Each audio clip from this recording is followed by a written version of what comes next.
مجلس الوزراء يوافق على التعاقد مع المحاضرين والإداريين المجانيين. وافق مجلس الوزراء اليوم الثلاثاء على التعاقد مع المحاضرين والإداريين المجانيين.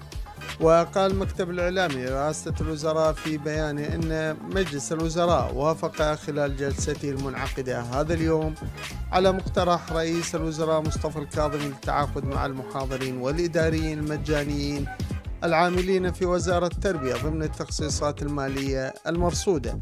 يشار إلى أن المحاضرين المجانيين كانوا قد خرجوا في تظاهرات احتجاجية في عموم محافظات البلاد بعد عدم إدراج فقرة تثبيتهم ضمن قانون الموازنة الاتحادية لعام 2021.